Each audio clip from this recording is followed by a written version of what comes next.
Undeniably, a very important part of Bleach has got to be the incredible groups of villains that are introduced within each story arc. They very quickly grow on us and they become a charming aspect of reading Bleach as a story. These villains tend to be fun characters with rather colourful personalities who serve as respective challenges and obstacles for the Shinigami to overcome. If you're a fan of the villains that Kubo crafts into a story, then you'll also be aware of how challenging it is to figure out who is the strongest amongst the villains. When it comes to the Sternritter, this is no different. There are fans who even to this day argue until they are blue in the face about who their favourite Sternritter is and why they are the strongest out of the entire group. I understand why fans are confused when they argue or debate about who is the strongest Sternritter. Some of these Quincy possess ridiculous abilities that appear to be unbeatable, and it's hard not to think of them as the strongest, while on the other hand you have other Sternritter who have made some ridiculously bold statements which imply that they are in fact the strongest. So it's easy to understand the confusion when fans try to rank who is the strongest Sternritter from the weakest to the very strongest. In the time since the Bleach manga had ended 7 years ago, we've had the return of the Bleach anime along with the launch of Kubo's official fan club KlubOutside, where he answers questions posed to him by fans. Thanks to the new anime and Kubo's fan club, we have all new information which thankfully helps us on the task of ranking every single Sternritter. Make sure that you stick around until the very end of this video as I'll be revealing who I believe to be the strongest Sternritter within Yhwach's army. So without further delay, here is my complete ranking of every single Sternritter from the very weakest to the absolute strongest.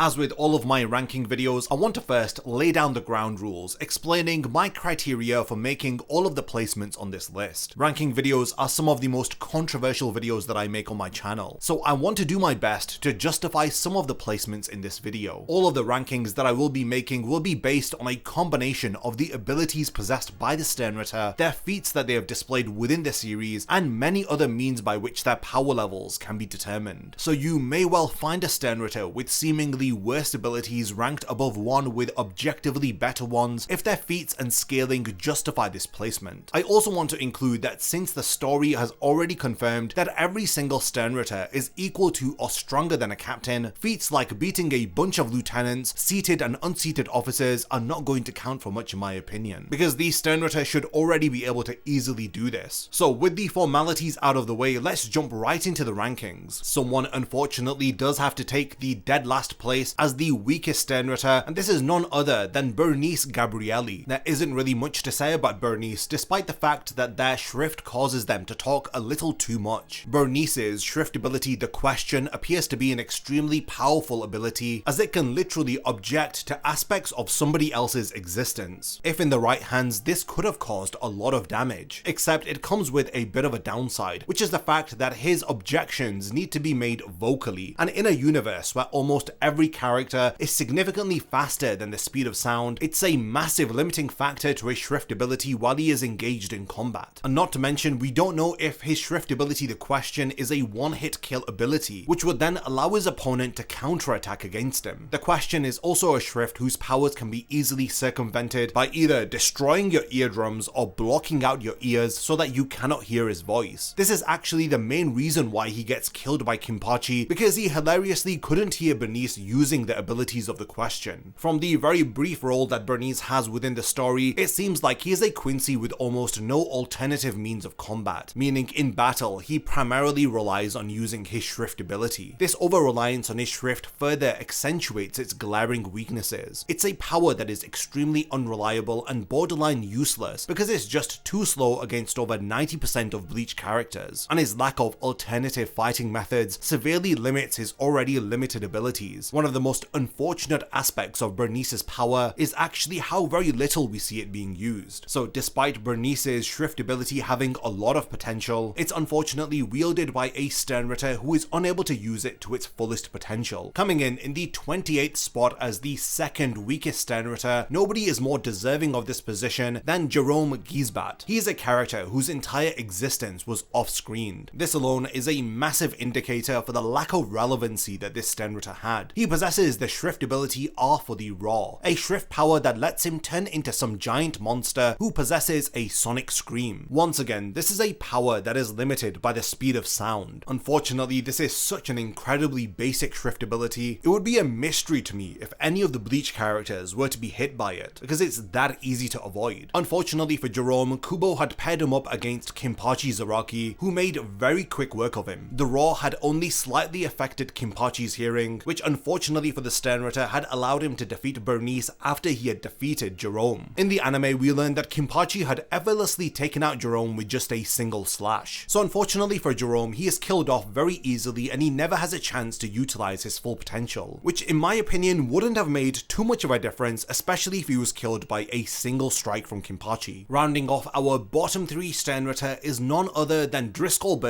in the 27th position. You might be surprised seeing him ranked this low because after all, he did end up killing somebody who was possibly the most powerful lieutenant in the entire story. The point at which Driscoll B had killed Chojuro Sasakibe, it was implied that Sasakibe possessed the power level of a captain for at least a few centuries, which means that Driscoll B was at least strong enough to defeat a couple more captains if he had the chance to. There are a few problems with this Sternritter. Not only did he kill Sasakibe after taking away his Bankai, the chances are that he was only able to defeat Sasakibe because he had used his own Bankai against him. The story never really hypes up the fact that Driscoll B was a massive threat just because he defeated Sasakibe, but rather the character of Driscoll B was utilized by Kubo in order to show us how deadly the Bankai stealing medallions were. So it's safe to assume that Driscoll B probably wouldn't have been able to defeat Sasakibe if he hadn't stolen his Bankai and used it against him. Aside from beating up Shuhei Hisagi, which is a pretty easy feat for any Sternritter to do, we don't really see him use his own raw power within the story. Instead, all of his major feats of power have all stemmed from Sasakibe's Bankai. When he had used it against Head Captain Yamamoto, the leader of the Gotei 13 had felt personally offended that the Sternritter had stolen Sasakibe's Bankai and is embarrassingly using it nowhere near to its full potential. My guess is that he was unable to use the full power of Sasakibe's Bankai because he lacked the spiritual pressure to be able to use it at the same level as Sasakibe, which is a massive indicator as to how inferior he is as a Sternritter. I'm also convinced that Driscoll B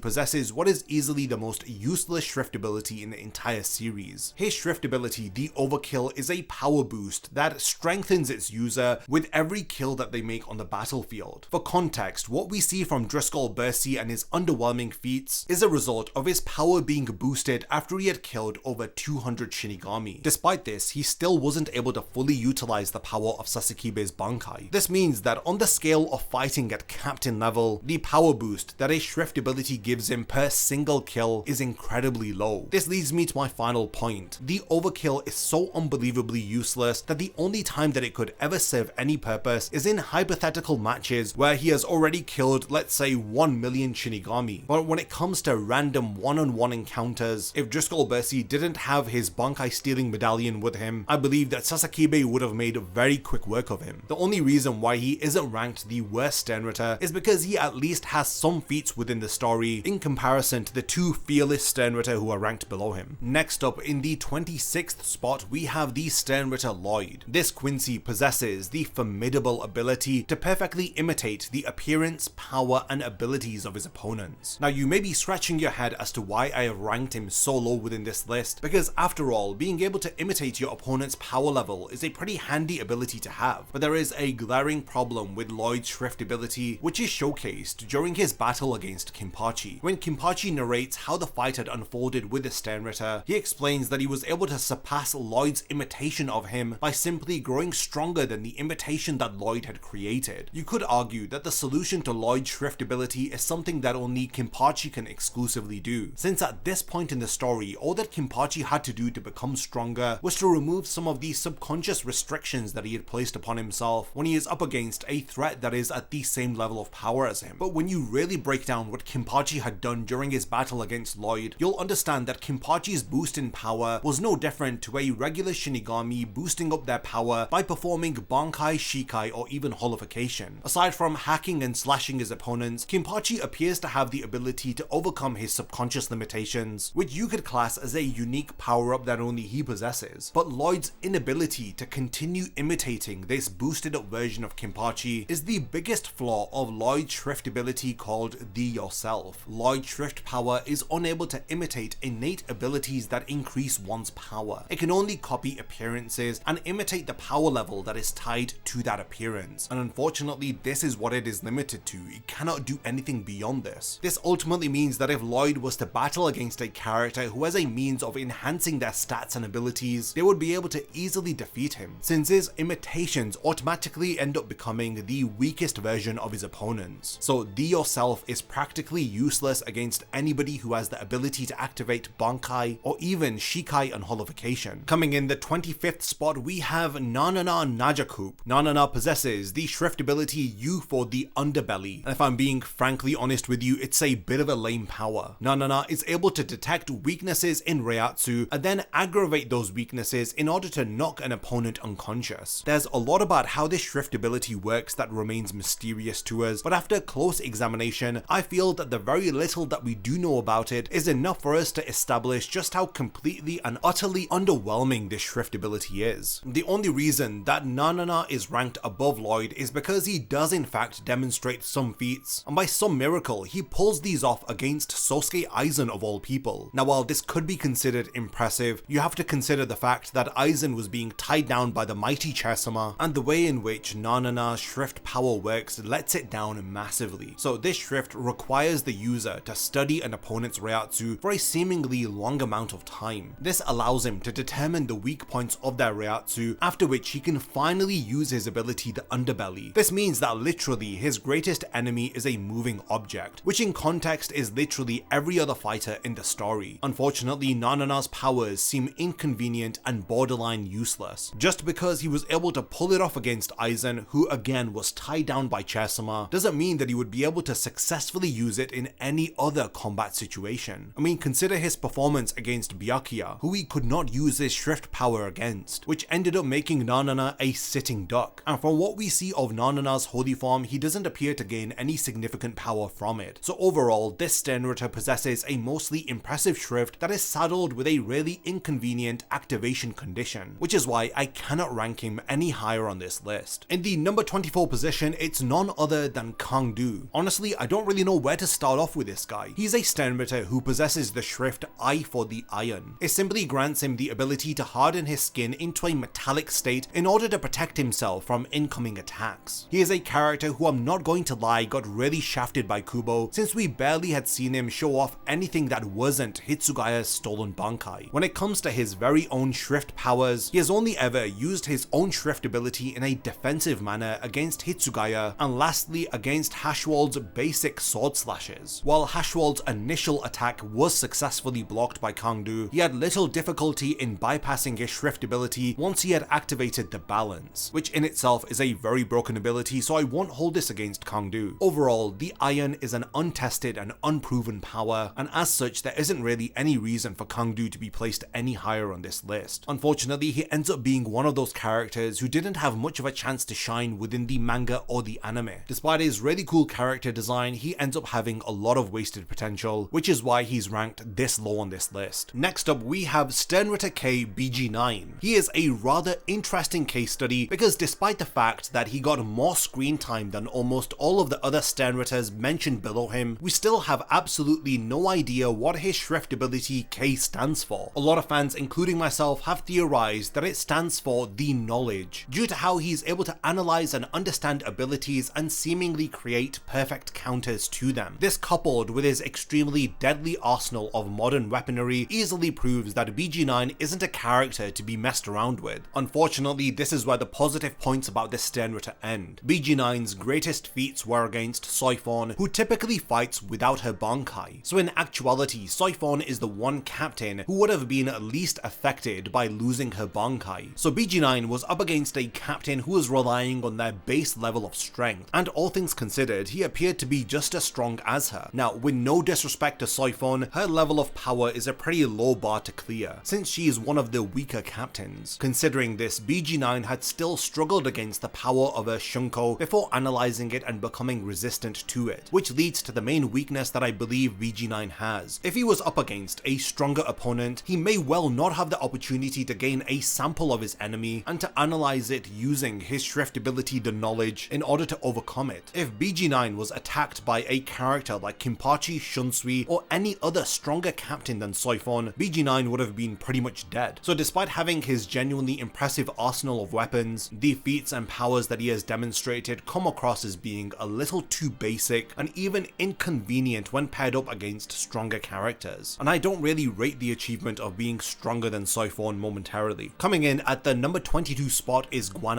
Lee. Despite being a figment of Gremmy's imagination, Guan Lee possesses a really interesting power, that being the Shrift V for the Vanishing Point. Lee is able to use 3 different variations of invisibility. The first allows him to be just invisible, while the second grants him intangibility in addition to being invisible, and the third and final version of his power dials this rather basic ability up to 11, and it erases his very existence from the memories of his opponent. This is an absolutely insane ability to have. It's a power that completely resets everything that the opponent has learnt about Lee or anything that they've deduced about his powers. It literally feels like a stand ability ripped straight out of JoJo's Bizarre Adventure. Imagine, for example, that you're fighting Mayuri and he starts figuring out your abilities and how your powers work, and then you get the insanely broken option to erase all the knowledge that he has just acquired up until this point, while you yourself retain everything that you've learned about Mayuri. It's such an absurdly broken ability, and I think that it would have been unstoppable if it was placed into the right hands. Unfortunately, Guan Lee wasn't the right man for the job because he's an old creep who uses his powers for scaring girls rather than actually defeating meaningful opponents. Lee loves to torture his enemies with the fact that he's invisible, and he tries to mess with them as much as possible. This could be excusable if he had other means of fighting outside of this ability, but because he's pretty much a decrepit old man, he doesn't really have any other powers. So Guan Lee solely relies on his Shrift powers, and this is made worse by the fact that he was up against an opponent who had the perfect counter to his abilities. This was Yachiru's insanely sharp instincts, which had warned her of impending danger despite all of her memories about Lee being erased and the said danger that comes with the Sternritter. It really would have been interesting to see Lee up against another character whose instincts are not as finely honed as Yachiru's. To sum everything up, despite having a really overpowered ability, Guan Lee is neither skilled enough to truly capitalize on its dangerous power, nor is he a very impressive fighter outside of his Shrift ability, which is why he's ranked amongst the bottom of the barrel Sternritter. In the number 21 spot, we have Shaz Domino. Despite being a character whose only story highlight was getting eviscerated by Ichigo in a single strike, we would soon come to know that he was more than just a fodder Sternritter. Shaz Domino originally possessed the Shrift V for the Vitality, but this was later on changed to the Greek symbol for Sigma. To cut to the chase, this is a Shrift power that makes it virtually impossible to kill him. Shaz Domino is able to utilize the reishi within the environment in order to restore his damaged body no matter how severe the injuries may be. He's also known to be a moderately capable fighter, as he had held his own against Izurukira quite a bit until he had succumbed to Wabisuke's power. His very impressive immortality does come with one major downside, which is that he cannot control his healing rate. His body automatically absorbs reishi in order to fix itself, even if it would be inconvenient for him to do so at that moment in time. This uncontrollable healing is what had resulted in him getting buried alive. To be honest, having this weakness is still a rather tame trade-off for literal immortality. Shaz is also very proficient at using Blutveen, and he was able to use it to guard against Izurukira's attacks. But all of this aside, none of his feats really imply that he's a Sternritter powerhouse by any stretch of the imagination. So despite being literally unkillable, it doesn't amount to much if he is unable to hurt his opponents in any significant way. The information about Shaz Domino that I've spoken about is sourced from the 13 Blades databook via a short story called Beginning of the Revive of Tomorrow, which reveals what had happened to Shaz Domino after he was attacked by Ichigo. Coming in the 20th spot is going to be my first controversial placement, which is none other than Bambietta Bastardine. Calm down, because I want you to hear my reasoning for this placement. Bambietta is a very powerful character, and to be honest, pretty much every Sternritter on this list can be considered as powerful. The issue is that despite this being a strong group of characters, the internal ranges of power for the Sternritter is pretty insane. This is why even characters like Bambietta ended up being ranked very low on this list. From Kubo's own ranking of the Bambis and how Bambietta is treated by the other Bambis, it is painfully evident that Bambietta is the weakest of the group. But this isn't to say that she is a weakling, because her Shrift ability E the Explode allows her to shoot reishi pellets that transform whatever they touch into a bomb. Her attacks even allow her to negate the durability of characters to some extent. Considering the fact that she has the power to turn her opponent's body into a literal bomb, it would mean that even if the explosion itself isn't strong enough to harm her target, the transformation of a body part into an explosive would still inflict significant damage. This, coupled with her ability to rapidly and abundantly launch her bombs, allows her to potentially wear down her opponents who may be stronger than her, given that she manages to hit them repeatedly with her explosive attacks. Her Shrift itself doesn't appear to have any glaring weaknesses aside from the fact that all of her bombs generate the exact same amount of force. It would be safe to assume that her explosives become stronger once she activates her holy form, but even in her holy form, all of her explosives generate the same amount of force per bomb. Now this does limit her effectiveness against enemies who are stronger than her, which means that she needs to land a higher number of explosives against this opponent in order to deal any significant damage to them. Now this ties into one of the major weaknesses of Bambietta. The main issue lies with Bambietta herself. She is characterized by her mental instability and unpredictable behavior. When she is under pressure, her go-to response is to create massive explosions and to fire bombs indiscriminately. This is a tactic that lacks any strategic finesse. Her propensity to become easily unsettled undermines any tactical advantage that she may have against more powerful opponents. The only type of individual that she'd be successful against are opponents who, for God knows whatever reason, decide to do nothing even when they realize that she's clearly lost it. This was the case for Shinji Hirako, who was subsequently taken out by her. Furthermore, Kubo has actually confirmed that she is one of the least skilled combatants within the Bambis. While she thrives in long distance combat, if her opponent was able to close the distance, then it would pretty much be game over for her. So in conclusion, Bambietta is a strong character who is severely hindered by her limited range of abilities and her psychological instability. Coming in the 19th spot is somebody that we all love to hate, and it's none other than Pepewakaba. Pepe is yet again another Sternritter who appears to be difficult to place on a list. Pepe possesses incredible mind control abilities with his Shrift the Love, which grants him the power to make his target fall head over heels in love with him. His mind control victims appear to be resistant to pain, and they continuously fight for Pepe until their bodies literally collapse. This is a very dark and brutal power that becomes a whole lot less scary after discovering how this ability actually works. This Shrift ability requires Pepe to shoot a heart-shaped projectile that takes control of his target upon making contact with them, and considering the fact that the only characters that this worked against were those who were caught off guard like Shuhei Hisagi and Meninas, it implies that he's a character whose powers are almost useless once you are made aware of his presence. This limitation becomes even more evident during confrontations with characters like Byakuya, who was able to effortlessly avoid his projectiles once he was made aware of them. Pepe's preference for launching attacks from hidden vantage points further suggests that any prepared opponent would be able to avoid his love-infused projectiles. Pepe would actually be the perfect kind of opponent who Bambietta would struggle with. Her mental fragility would make her the perfect target for his hit-and-run tactics, and it would easily allow him to hit her with one of his projectiles. This does open up a weird alternative timeline where instead of Bambietta being enslaved by Gizelle, she ends up being a victim of Pepe's The Love. Now, one glaring weakness with Pepe is his lack of combat skills. He'd rather have other characters do the fighting for him than to actually get involved, because he is rather weak if he is just relying on his own physical abilities in a fight. He is effortlessly defeated by a flurry of punches from Zombie Kensei and is basically defenseless when Lil Toto catches him face to face. So overall, he may be a really powerful Sternritter with a very potent ability, but unfortunately he is extremely weak physically and has very limited means of using his own powers. Coming in the number 18 spot is Walter White, actually I mean Robert Acutron. He was one character that I actually struggled to place on this ranking list because he is very hard to tier. On one hand, Robert manages to perform exceptionally well against a serious Shikai Shunsui, and he even manages to take out one of his eyes, and not to mention his speed feats as he is able to blitz multiple different characters including Shunsui, Lil Toto, and even Ichigo with his true Shikai activated. These are no small feats by any stretch of the imagination. His speed in particular seems to be a massive factor in almost every fight that we see him take part in, which has led many fans to speculate that his unknown Shrift ability, the letter N, stands for the Nimble. Despite all of the fights that we see him take part in, including the anime original battle from Core 2, we don't actually ever learn what his Shrift letter stands for. At the very least, we do get confirmation of the fact that his powers do indeed have something to do with super speed, because after he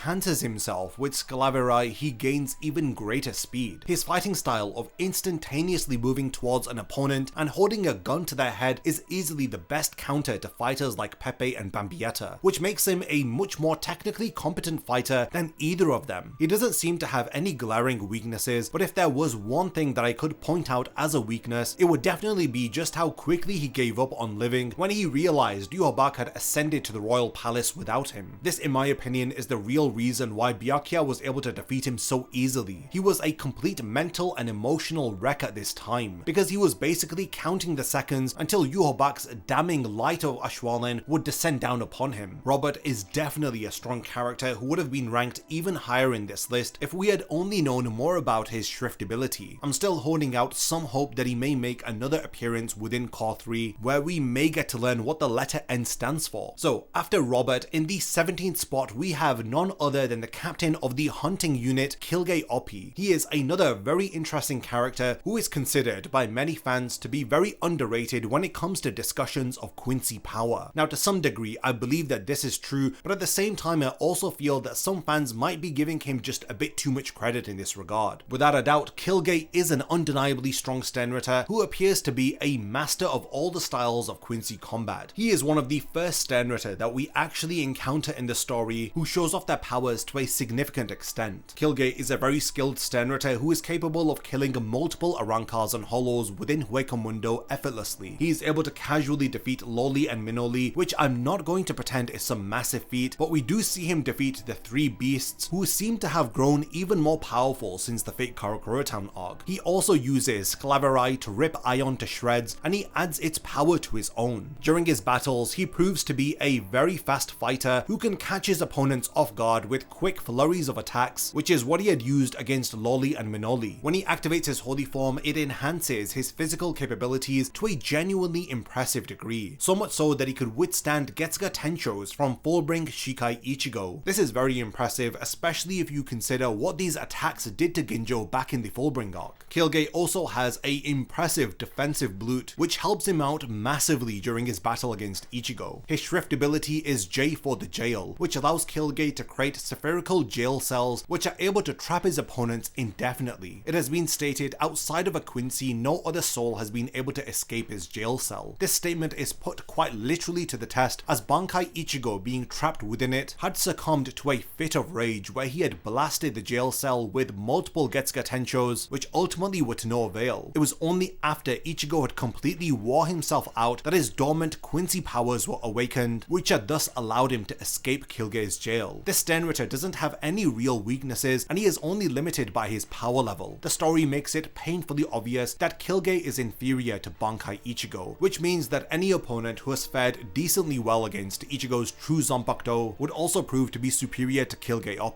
Though going up against Fullbring Bankai Ichigo is a significant feat, this level of power pales in comparison to Ichigo's true Shikai and true Bankai state, which he uses to fight against Yhwach multiple times, as well as the Sternritter in the later portions of the 1000-Year Blood War arc. So in the grand scheme of things, Kilg Jail isn't really all that strong in comparison to the other Sternritter. Not to mention that his ace in the hole is his Jail Shrift ability, which would not work against any of the other Quincies. So in a situation where they're being directly compared to each other, Kilg Jail's Shrift ability definitely holds him back significantly. So 4 spots after Bambietta, in the 16th position, we have our next member of the Bambis, and this is none other than Candis Catnip. She is a very powerful Sternritter in her own right, as she possesses the Shrift T for the Thunderbolt. This allows her to create and manipulate lightning to a rather impressive degree. Her lightning blasts enable her to level buildings, and it grants her a high level of crowd control. The fact that she can also shoot out specific bolts at an intended target gives her a certain degree of accuracy that Bambietta's uncontrollable explosive attacks just cannot compete with. Like I mentioned earlier, Kubo had also confirmed that Candis is flat out stronger than Bambietta. Additionally, she has better feats than her, considering that Bambietta's best feat was not getting instantly one-shotted by Dangaijo Komomura, and consider the fact that she had actually fought true Shikai Ichigo. Despite him not really taking her seriously in the least, as he was no-selling all of her attacks, she was on the other hand able to take multiple hits from him, and she had even survived his Getsuga Jujisho. She did end up losing her arm, but in the world of Bleach, losing a limb is just a mild inconvenience. I mean, ask Grimjow. I just want to emphasize that it's no small feet to be able to endure attacks from true Shikai Ichigo. Candis's encounter with Kenpachi, however, doesn't hold as much weight within her list of achievements. By the time that she faces off against him, Kenpachi is already severely weakened. Even with this massive handicap, she initially struggles against him and ultimately requires assistance from her fellow Sternritter in order to secure a victory against him. So this isn't really something that would impact her placement upon this ranking list, because I don't really consider it a feat. Her powerful abilities are further amplified with the addition of Scalaverai to her moveset. She is among the very few Quincy who had the opportunity to utilize Scalaverai, despite it being an ability that apparently all of the Sternritter can use. This is unfortunate because a lot of the Sternritter who are placed in the bottom tier of this ranking could have had a second chance thanks to using Scalaverai in order to give them a bit more relevance and maybe boost their ranking within this video. In terms of her weaknesses, some are revealed during an anime exclusive battle. This is when the anime had revealed to us the off-screened battle between Byakuya versus Candis, Robert and Nanana. Candis's previous clash with Ichigo leaves her severely depleted of her power. This exhaustion becomes her downfall as she falters in her advance towards Byakuya, allowing him to effortlessly overpower her with Senbonzakura. This suggests that while Candis possesses immense firepower, she pays a heavy price for it as it demands a heavy toll on her spiritual pressure. This results in an overall combat style that is hard and fast off of the get-go, but it depletes rapidly as the battle continues, so it's not one for long endurance. I think this is an excellent way for Kubo to balance out her character and her powers, because aside from these weaknesses, she is still a very formidable opponent. Taking the 15th spot on our list is the Sternritter Mask D Masculine, or if you want to call him by his actual name, James. Mask D Masculine is comprised of two separate people, easily making him one of the more interesting Sternritter. From Kubo's explanation on KlubOutside, it's been revealed that James is actually the main Sternritter, while Mask D Masculine is one of his ideas that has been given personal form. The relationship between these two characters has profound psychological undertones, which is a topic worthy of its own separate video. In terms of Mask's power, he possesses the shrift S for the superstar. This power quite literally transforms him into a luchador wrestler who gains more power from the cheers of his audience, or in this case, the praises of his singular fan, James. The power that he gains from these cheers are in fact some of the greatest power multipliers stemming from any power-up that we have seen within Bleach. Consider the fact that these cheers are able to raise Mask from being a lieutenant tier character to scaling far above mid-tier captains. This is such a massive jump in power that even with this example, I'm still being very conservative with how I'm tiering him. Not only do the cheers greatly increase his power, they also heal him and even regenerate damaged parts of his body, like when he had destroyed his eardrums in order to negate Rose's Bankai. While the typical opponent will be focused on battling Mask, they usually overlook the crucial role that James plays. His cheers are the source of all of Mask's power-ups and even his healing abilities, meaning that when Mask fights, you're not just on the lookout for one enemy but rather two. In the end, Mask was defeated because of his own carelessness, which had led to the death of James. However, their interconnected existence implies a mutual dependency on each other for survival. This adds a layer of complexity to the battles involving Mask D Masculine, as both Mask and James need to be defeated simultaneously in order to take out this Sternritter. So shifting our focus to Mask's combat abilities, he is in fact an exceptionally strong fighter. He had effortlessly overpowered Captain class Shinigami like Kensei and Rose, who actually, if you recall, were characters who were able to stand toe-to-toe with the #1 Espada Stark, and this was without them utilizing their Bankai. Mask D Masculine's fighting style incorporates both superhuman strength and his wrestling techniques. He's remarkably agile and he's capable of long-range combat with his 1-mile arts and light beams. He is actually a very well-rounded fighter with no real technical weaknesses, and what gives him a few extra brownie points is the fact that he is very difficult to defeat, since you not only have to defeat Mask but you also have to kill his partner James. This is an immensely strong Sternritter who is only held back by his basic abilities, as well as the lack of feats that he has demonstrated within the story in comparison to some of the characters who have ranked above him in this list. Following Mask as the 14th strongest Sternritter, we have none other than Asnod. This Sternritter is the quintessential example of a well-rounded and powerful soldier. He is named as Sternritter F, which stands for his formidable shrift, the Fear. This grants him the ability to inflict pure primal fear upon his opponents. It's a truly overpowered ability which, unfortunately like the Vanishing Point, was not really utilized to its fullest potential within within the story. Asnod, by using the fear, can make his target fall victim to unexplainable fear, which pretty much physically paralyzes them and cripples their strategic thinking, rationality, and it nullifies any chance of a counterattack from his opponent. This power essentially gives Asnod a win every time that it is activated. Asnod also appears to be very proficient at using Blutveen, as we see him use this power in order to deflect multiple attacks from Byakuya. He is also able to use Blutveen in order to protect typically vulnerable areas such as his eyes. Now, if you are paying attention to Kinpachi vs Noitra, this is a part of the body that normally cannot be protected using defensive abilities. This not only highlights the uniqueness of Blutveen as a technique, but it also underlines Asnod's exceptional skill in how he uses it, because we haven't really seen any of the Sternritters utilize Blutveen to this extent. Asnod's primary style of combat relies on his fear-inducing thorns, which he uses to impale his opponents and terrorize them. Now, don't be fooled by this first impression. Despite him primarily relying on long-range attacks, he has no problem with close-range encounters, as he is seen to skillfully dodge sword slashes from Byakuya, proving his adaptability in various combat scenarios. A very noticeable drawback to his fighting technique becomes apparent during his battle against Rukia. His over-reliance on long-range attacks means that swift opponents capable of evading his thorns can potentially overpower him. Despite him having such a formidable shrift ability, it still relies on him landing a hit on his enemy before his fear powers can take effect. With a fighting style this inconvenient, you might be wondering why I have ranked him above Mask the Masculine, who's much faster, stronger, and can easily catch up to Asnod and even defeat him. Well, this is because we still haven't discussed his holy form. Asnod's holy form, Tartarphorus, improves the criteria for his fear ability taking effect, because in this form, all he really needs to do is make simple eye contact with his target. Now, this doesn't sound too bad unless you realize that he can create a field with multiple eyes that surround his enemies, like he had done with Rukia when he had trapped her within a field of fear-inducing eyes. The only way that his opponents can counter is by closing their eyes and effectively fighting blind. Now, this shouldn't be that difficult considering that most Bleach characters can see just fine without their eyes, but all it takes for his fear to take effect is a brief, momentary glance from their eyes. The fear would be very effective against a character like Mask the Masculine and pretty much every other character ranked below Asnod. So despite not being the physically strongest or fastest Sternritter, his incredibly broken ability places him above certain characters who on the surface may be more powerful than him. In the 13th spot, we have another member of the Bambis, and this time it's Meninas. She is a character who is immensely strong, and this is thanks to her shrift ability P for the power. This grants her unparalleled physical strength. It allows her to effortlessly carry massive buildings and even demolish enemies within a single hit. There's not a whole lot to her power in particular, as she mainly possesses superhuman strength. We learned some very interesting stuff about Meninas from statements made about her within Can't Fear on World, where she's literally stated to be physically stronger than even Kinpachi Zaraki. Yes, this is the very Kinpachi who was able to destroy a giant meteor, able to destroy multiple continents with just a single slash. And again, this is the same Kinpachi who could fight toe-to-toe with Gerard Valkyrie. While this in no way means that Meninas could defeat Kinpachi, it's absolutely insane to learn that in a contest of strength, Meninas would prove to be stronger than Kinpachi. With such insane strength, there's very little that she can't do against even characters like Asnod, who would effortlessly be overwhelmed by her power. And if her strength scales directly to her Reiatsu, which it should do, she may also be able to shake off the effects of Asnod's The Fear. In addition to all of this, she proves herself to be an immensely skilled fighter who demonstrates that she can fight on even footing with true Shikai Ichigo, though she could only pull off this feat using the power of Sclaverai and her holy form, which she uses to manifest gym-related constructs that she fights with skillfully. Meninas is a really strong Sternritter and is definitely an example of the highest peak of how far a basic physical fighter can go within Bleach, especially in comparison to some of the ridiculous, broken, godlike characters ranked above her. Next up, we have another member of the Bambis, and it's none other than Gizelle Gewel, the true queen of Bleach, falling just shy of the top 10 spot as she is ranked in the 12th position on this list. Gizelle is not a character to be messed around with, as she wields the shrift Z for the zombie. She's first of all a character who appears to be completely unkillable. She's been sliced almost completely in half and had her head almost slashed off by Lil Toto's Golden Crunch. And not to forget, she had withstood withstood a brutal beatdown from Soul King empowered Yhwach himself and survived to tell the tale. In hindsight, I think it's more likely that Yhwach didn't consider her worthy of killing, and not necessarily because he couldn't kill her. With all of this aside, surviving an encounter with Yhwach is still worth some bragging rights in itself. Not to mention, her immortality has no real drawbacks aside from her needing to drink blood, which is a rather tame limitation in comparison to someone like Shaz Domino, who has far more serious drawbacks tied to his power. In addition to her immortality, she also possesses the ability to turn anyone who comes into contact with her blood into one of her loyal zombie subordinates. Depending on whether if they are alive by the time that they are touched by her blood, the zombie will also retain the skill and sharpness that they had possessed from when they were still alive. This power offers immense strategic advantages. It's like having Pepe's love shrift without any of its weaknesses, and inherently a more practical means of activation in comparison to Pepe's love projectiles, since you're more likely to unknowingly be splashed by an enemy's blood than a very slow moving heart-shaped projectile being able to hit you. Gizelle is also capable of using her ability to manipulate reishi in order to create skeleton constructs which she is able to use to fight for her, though this is an ability that was shown within an anime exclusive fight sequence where she had her holy form activated and her powers were boosted up with Sclaverai. She doesn't appear to be of much use in close range battle situations, and she prefers to have her minions fight for her. This tactic ends up playing to her advantage, as enemies are often baited into attacking her directly, thus making it easier for her to douse them with her zombifying blood. Furthermore, based on Kubo's own rankings and Lil Toto's statements, Gizelle stands as the second strongest member of the Bambis, and as such, she can be scaled above a good number of Sternritter purely by virtue of this fact alone. The 11th strongest Sternritter is none other than the gluttonous Lil Toto. She is quite a difficult character to scale, because in all honesty, I really don't see how it's possible that she is as strong as she is being implied to be, considering that she has the least impressive feats amongst the Bambis, but the story makes it painfully clear that she's the most powerful member of the group. She possesses the shrift G for the gluttony, which gives her the incredibly unbeatable ability to, well, eat things. It is a really basic power, as her mouth can expand and consume anything that she wants to. After consuming someone, she also temporarily gains their powers and abilities. The extent to which she can use these borrowed powers is unknown, but it is established that she can use them to some extent. She also shows off her holy form and her enhancements using Sclaverai, which allows her to create reishi constructs that are mostly themed after hunting weapons or cutlery. Aside from her abilities, she has also been revealed to be a master at hand-to-hand combat, and according to Kubo, she's the best at hand-to-hand combat amongst the Bambis, and she is also the best Blutveen user, implying that she has both the best offensive and defensive abilities. It would be a massive mistake for her opponents to judge her from her appearance alone. The point that supports how incredibly powerful she is the way that she carries herself. She isn't the type of character who would boast or overestimate her own abilities and powers. Throughout the story, she makes it very clear that she's one of the strongest characters around. She barely even bats an eye when Byakuya solos 3 Sternritter, despite being a few feet away from him. This implies that she doesn't fear the powered up Byakuya who has just returned from training at the Royal Palace. But then again, this is the same character who thought that it was a good idea to pick a fight with Yhwach, so I'd recommend that you take her overconfidence with a grain of salt. Despite how I and others feel about the feats that she has performed within the story, Kubo has made it clear that she is one of the strongest Sternritter, so there really isn't much else that we can say about her ranking within this video. Kicking off the top 10 Sternritter, in the 10th position we have Bazard Black or Basb, a character who I find to be rather underrated. Basb is undoubtedly a powerful Sternritter with notable feats that I feel are overlooked by a lot of fans. Starting with his shrift H, which stands for the heat, it enables him to create and manipulate flames. Even in his base form, without his holy form or Sclaverai, his flames are in fact strong enough to offset the flames of a serious Shikai Yamamoto. This is a feat that is emphasized within the Can't Feel Your Own World light novels to be very impressive, and it's something that most Shinigami would be unable to do. Basb's flames are the reason why Asnod and Nanana had survived long enough within the story to perform their respective feats which had earned them their positions within this list. Throughout the story, Basb performs more feats that definitely cement him as one of the most powerful members of Yhwach's army. Diving deeper into his abilities, Basb's Burner Finger 1 technique stands out as one of the most formidable attacks in the Bleach series. Remarkably, we have never never seen this attack successfully blocked or countered by anyone that it's used against. This underscores how powerful it is. Even when he was up against formidable opponents like Hashward and True Shikai Ichigo, Burner Finger 1 still posed a notable threat to them. Hashward in particular had to dodge it despite being able to no-sell attacks from Uryu. He also appears to have fought a team of true Bankai Renji and Rukia, and he had come out of the encounter just fine, with Renji even appearing to be visibly shaken by the power of his Burner Finger 4. This indicates that he's more than enough of a threat to both Renji and Rukia, who at this point in the story were empowered by training that they had received in the Royal Palace. Without a doubt, Basb is also a very skilled fighter who excels at battling at close and long range distances, which gives him a level of versatility that very few Sternritter can boast about. In summary, Basb is a very strong Sternritter who deserves more respect than he gets. Moving on to the 9th position, we have another underrated Sternritter, and it's Lloyd. His abilities to imitate Yhwach's mind and memories tend to overshadow the fact that he held his own against Bankai Yamamoto using nothing but his own powers. This is very impressive when you think about it, and despite how great of a feat this is, it's also literally the only selling point of his abilities. And while that was definitely enough to get him ranked in the 9th position within this ranking, it also means that there is less to discuss about him compared to the other Sternritter. In the number 8th position, we have another contentious choice, and it's Sternritter W Nyanzol Weasel. Despite being a character who has existed in the story for about roughly a single chapter, he's immensely powerful. Initially, I was disappointed by the very brief spotlight that Tite Kubo had given him. However, upon reflection, I realized that if Nyanzol actually stuck around in the story, pretty much every character that we know and love would have died. This is because Nyanzol Weasel is absolutely broken. His W shrift stands for the wind, and as its name alludes to, it grants him the extraordinary ability to manipulate space itself to a devastating effect. One key aspect of the wind is its defensive capability. Nyanzol is able to twist space around him, causing enemy attacks to simply veer off course. This defense is so robust that it even repels attacks that he cannot see, effectively eliminating any blind spots for him. In many ways, he's reminiscent of Satoru Gojo from Jujutsu Kaisen, but with a twist. Instead of harnessing the concept of infinity, Nyanzol Weasel's power lies in spatial manipulation, rendering him impervious to virtually any kind of attack. Further enhancing this broken ability, he is able to extend this same level of protection to his allies, as seen when he shields Yhwach from Kirinji's attacks. The offensive abilities of the wind are equally impressive. Nyanzol can rip enemies apart by warping the space around them. His attacks are akin to Sukuna's Spatial Slash, the one that he had used against Gojo, capable of bypassing durability and thus being able to inflict instant lethal damage. This is but a brief glimpse of the capabilities of Nyanzol's shrift ability. We have never really seen the full extent of his powers or the potential amplification that he would receive by activating his holy form. Despite his formidable abilities, Nyanzol's downfall stems from his apparent lack of seriousness and his tendency to toy around with his opponents. It was thanks to this very carelessness which had allowed Senjumaru the perfect opportunity to defeat him. On one hand, it's a shame that such a powerful character was unable to reach their full potential, but on the other hand, it makes sense that Kubo had realized how broken Nyanzol Weasel was, and he had to get rid of him in order to even out the playing field between the Quincy and the Shinigami. If you're really upset about this character's position within this ranking list, then just remember he was negating attacks from members of the Zero Division. In the 7th position, we have Perida, known as Sternritter C, who possesses the ability The Compulsory. This power allows Perida to extend nerves into his opponent's body, giving him the ability to manipulate and control their movements. The true horror of this ability, however, lies in its gruesome application. Perida typically uses it to crush his victims into the most compact form possible. It's a terrifyingly powerful skill, demonstrated in how it quickly defeats formidable opponents like Kinpachi Zaraki. The real menace of the Compulsory lies in the speed and stealth of its execution. Fighters of the highest caliber, such as Yoriichi and Kinpachi, have fallen victim to its effects almost instantaneously, often without realizing what has just hit them. Yoriichi, for instance, found her arm twisted beyond recognition, while Kinpachi, on the other hand, was rendered unconscious by Mayuri before he could even process that all of his limbs were just crushed. This is part of the reason why the way that Perida uses the Compulsory is so dangerous. He wastes very little time and immediately starts to take out body parts of his opponents seconds before they can perceive what is happening, but that's not even Pernida's true power. We very quickly learn that Pernida is an extension of the Soul King himself. As one of the Soul King's arms, it grants him control over the concept of progress, enabling a variety of other powers to be used at his disposal. These powers can be boiled down to the concept of accelerated evolution. His nerves gather information from his opponent's bodies and will eventually assimilate that information into his very own being. He's able to copy Kinpachi's striking and reaction speed, which is what makes it easy for him to kill Nemu. He constantly evolves as he fights, and he gets more and more dangerous the longer that you fight against him. This makes him incredibly difficult to deal with because he wastes very little time in just going for the kill. Not to mention that his evolution also grants him abilities like cloning, where even a single severed finger can grow into an entire new instance of Pernida, one that possesses all of the knowledge and skills that he has just acquired, meaning that what starts off as an already daunting battle quickly spirals into an inescapable hell where you're battling against multiple instances of Pernida. The only conceivable vulnerability in Pernida's arsenal might be a swift and decisive attack from a powerful adversary. Characters who fulfill such a criteria are individuals like Ichigo, Yhwach, Aizen, and a couple of characters that we'll talk about later in this ranking list. It is worth noting that there are only a handful of characters who are capable of overpowering this formidable Quincy powerhouse, which is why Pernida has earned his position in the 7th spot on this list. Coming in at the number 6 spot is the extraordinary Gremi Thamu, who possesses the Shrift ability The Visionary. His position on this list is a testament to his phenomenal power, as he is capable of overcoming almost any adversary with the sheer force of his imagination alone. However, instead of dwelling on his incredible feats, it's important to delve into the vulnerabilities that accompany such an immense amount of strength, and why he isn't ranked any higher on this list. Gremi's power, The Visionary, is akin to a double-edged sword. The same imagination that allows him to envision the downfall of others can just as easily conjure up his own demise. Given the plethora of skilled manipulators within the Bleach universe, it's not very far-fetched to think that they could exploit this to their advantage. I mean, if Gremi was battling against Aizen, then I don't think it would take more than 5 minutes for Aizen to convince Gremi to off himself. Another intriguing aspect of Gremi's character is his behavioral pattern in combat. When he is faced with a formidable opponent who challenges him, he tends to engage in a test of strength rather than utilizing his abilities to their fullest potential. This is what had ultimately led to his death in his battle against Kinpachi. Gremi's most significant vulnerability lies in the nature of his powers. Since his abilities are so reliant upon his mind, precision with his own imagination is critical. A lack of specificity or a failure to consider all potential outcomes could inadvertently backfire on him. This need for meticulous attention to detail in his creative process was also a contributing factor to his downfall. These weaknesses, coupled with Gremi's relative inexperience in combat situations compared to some of the other characters on the battlefield, make it very challenging to place him any higher on this list. While his overall potential may well be limitless, it's these crucial shortcomings with his powers and his own character that define his ranking among the other Sternritters. Finally, breaking into the top 5 Sternritter, with the 5th position going to Sternritter D, the death-dealing Askin Naklevar. His Shrift ability not only allows him to produce deadly poison, but Askin also has the power to turn even non-lethal chemicals into poison by raising their level of lethality or their lethal dose. He can do this for blood, oxygen, reishi, and any other substance within the body that he chooses to. This enables him to weaponize his enemies' own bodies against them, and in such a situation, the fight is all but over. He wields a variety of poisons that range from weakening his opponents to instantly killing them, but that's just one aspect of his power. Defensively, the death dealing does the opposite of what it does to Askin's enemies. It allows Askin to acquire immunity to the spiritual energy that he is attacked with. This nullifies his enemy's entire moveset. Not only this, his holy form massively quickens his immunity acquisition rate in comparison to his base form. Combining this with his allergy to dying, he is almost unkillable. He is the perfect kind of enemy who can capitalize on Gremi's weaknesses that I had mentioned earlier. This is why I have ranked Askin above Gremi. He's also an extremely crafty fighter who prefers to outsmart his opponents despite being immensely powerful himself, and he prefers to lower them into his poison traps without having to fight them head on. He's able to pull off this tactic on multiple different characters like Grimmjow, Ichigo, and even Korinji within the anime. Despite all of these amazing aspects of Askin's powers, there are still a few chinks in his armor, which is the fact that despite being very difficult to kill, one targeted fatal attack from an enemy whose power that he is yet to adapt to can still kill him. So any opponent intent on hitting him hard and fast can almost always secure a kill against him, and that's if they don't fall for his hit and run tactics. So at the same time, one hitting him is not a guaranteed means of putting him down, especially since he is smart enough to maneuver his way out of a lot of these situations. In the number 4 position, we have a character that I was tempted to rank even higher, but ultimately decided to place him here in order to maintain some semblance of fairness. Without a doubt, Udu firmly secures his spot within the top 5 Sternritter, and while the manga off-screened most of Udu versus Haschwald, which made it so that we haven't fully explored the extent of Udu's powers, the anime on the other hand is correcting this, and from the very little that we have seen of Udu, it firmly places him in the same leagues as some of the most formidable Sternritter. It's worth noting the recognition that Udu receives from his Quincy peers. Characters like Kilg openly acknowledge Udu's superiority, suggesting that he's significantly more powerful than many of the Sternritter. With Yuhobak, who's very honest when it comes to gauging power, he has consistently spoken highly of Udu and even reassured the other Sternritter that Udu's power was more than enough for him to deserve the position as Yuhobak's successor. Now moving on to the feats that he displays, I'm confident that Udu will receive a lot of anime exclusive scenes in Core 3 and 4, but I'd like to take a minute to talk about everything that we have seen him achieve within the manga and the anime thus far. Udu proves that he can hold his own briefly against the formidable Senjumaru Shutara. Despite losing to her, he notably remains the only Schutzstaffel member who wasn't killed at the end of the anime exclusive fights in episode 26. In the manga, Udu even manages to engage Haschwald in combat for an entire night, and this is while he is in possession of the Almighty. This is particularly remarkable considering that on a technical level, Udu should have been at a disadvantage here. His over-reliance on the bow and arrow in combat is starkly contrasted against Haschwald's swordsmanship, and Haschwald's use of the Almighty in order to optimize his movements still wasn't enough to defeat Udu. This underscores Udu's impressive resilience and his skill as a combatant. Moreover, Udu's Shrift ability, the Antithesis, holds immense potential. It allows him to reverse events between 2 points, and the anime's confirmation that this ability extends to physical positions hints at some truly extraordinary potential applications. Because in a brief anime exclusive fight sequence, we see Yuhabak utilize Udu's Quincy medallion, which was imbued with the Antithesis in order to escape from Kiryo's Cage of Life. Now, when you combine such a powerful and adaptable Shrift ability with Udu's intelligence and combat skills, it results in a formidable fighting force. As we eagerly anticipate the anime's upcoming installments, it's evident that we have yet to see the full extent of the Antithesis. So I'm definitely looking forward to seeing more from Udu, and hopefully with the additions he may be ranked even higher in this ranking list. We have now reached the top 3 Sternritter, and I encourage you to approach this with an open mind, as my choice for the 3rd spot might spark some controversy. Taking the bronze medal is none other than Gerard Valkyrie. Most Bleach fans are familiar with Gerard's capabilities, so let's dive straight into the rationale behind why he is ranked in the 3rd spot. Initially, Gerard would have easily clinched the top spot on this list, with his invincibility leaving a lot of characters within the Bleach world struggling to come up with a clear strategy to defeat him. With no glaring weaknesses, Gerard could at best be held to a stalemate by a few characters, but nobody could truly claim victory over him. However, a recent revelation within Kubo's official fan club KlubOutside had significantly affected his ranking amongst the Sternritters. Kubo had revealed a crucial detail which exposes Gerard's Achilles heel. This is the Quincy cross that is embedded within his body. This newfound vulnerability dramatically shifts the scales. Now, the critical question is whether if the 2 characters I've placed above him can exploit this weakness and effectively defeat Gerard. It's worth noting that aside from the damage reflection ability of his Hoffnung, Gerard lacks offensive abilities that could decisively tilt the battle in his favor, especially if he were to be pitted against the 2 formidable Sternritter that I have ranked above him. We are almost at the finish line, with the 2nd strongest Sternritter being none other than Ugram Haschwald. Once again, you may find this a controversial choice, so let's delve into the specifics. A common question that arises is whether if Haschwald has the capability to destroy Gerard's cross. Based on what we have seen within the anime, it seems clear clear that Hashwad could achieve this with relative ease. His Shrift ability, the Balance, extends its influence beyond just wounding his opponents. It also targets objects that represent good fortune for his adversaries. This was evident when the Balance had dismantled Kirio's Cage of Life. In a battle between Hashwad and Gerard, the Quincy Medallion, viewed as a source of Gerard's fortune, would be an immediate target for the Balance. Hashwad would be able to quickly neutralize and destroy the source of Gerard's power, which would subsequently lead to his downfall. However, what vulnerabilities does Hashwad himself possess? The Balance operates on the principle of existing misfortune, countering it as it arises. Yet within the anime, we are shown Hashwad doesn't possess innate methods to instantly ward off misfortune. Therefore, if he suffers a lethal blow, he remains vulnerable to death. This implies that a sufficiently powerful attack capable of delivering a fatal wound could bypass the defenses of the Balance. This was demonstrated in the scenario with Tenjiro Kurenji, where a decisive, powerful strike was successfully able to overcome Hashwad's defenses. At the very top of our Sternritter ranking, with the one that I believe to be the strongest, it is none other than Lil Barrow. I've placed him above his peers due to his astounding abilities. His blend of perfect defense and offense stands unrivaled, especially when compared to the powers of the other Sternritter. Delving into what we've seen within the anime, Lil's ability, the X-axis, is a game changer. This Shrift power alone is potent enough to instantly take out formidable opponents like Hashwad, and when you factor in Lil's holy form combined with his incredible range, it's almost unfairly advantageous. His Shrift power, the X-axis, not only grants him lethal offensive power, but it also gives him the capability to dismantle defenses like Gerard's cross with relative ease. What truly sets Lil Barrow apart is his defensive prowess. His intangibility virtually ensures that he remains unscathed while lining up his devastating attacks. Unlike other defensive mechanisms which may require absorbing damage first, or they have complex activation conditions, Lil's defenses on the other hand spring to life with the mere motion of opening his eyes. Considering the current state of affairs and all of the new insights that we have about the Sternritter, it is evident that Lil stands out as the strongest amongst them. You could argue that Lil's initial hesitance to unleash his eyes power is a vulnerability. However, he demonstrates no reluctance to use it against significant threats like Uetsu Nimaya, and while he shares a common weakness with Hashwad, which is the vulnerability to the unexpected, which allows him to be hurt by lethal strikes, his unparalleled defense more than compensates for this. Each potential disadvantage that he may have is effectively counterbalanced by a corresponding advantage, and this is why I believe that Lil Barrow is currently the strongest Sternritter in all of Bleach. Now this may well change with the release of Core 3 and Core 4, which is undoubtedly going to have way more anime exclusive scenes. But until then, I want to hand over the discussion to all of you. What did you think of my complete Sternritter ranking list? Do you agree or disagree with some of my placements? Ranking lists often spark intense debates, so I welcome your constructive disagreements. If you take issue with any of my decisions, then I encourage you to share your rationale. It's easy to say that this ranking list sucks, so I want you to put some thought into your counters and let me know why you think I am wrong about some of the placements, especially if you feel so strongly opposed to them. I'm really looking forward to reading some well thought out arguments, and honestly I'd love for you to change my mind. To those of you who have stayed with me through this hour-long journey into the world of Sternritters, your dedication is really appreciated. Thank you for making it to the end of this one, and I cannot wait to see you for my next Bleach video.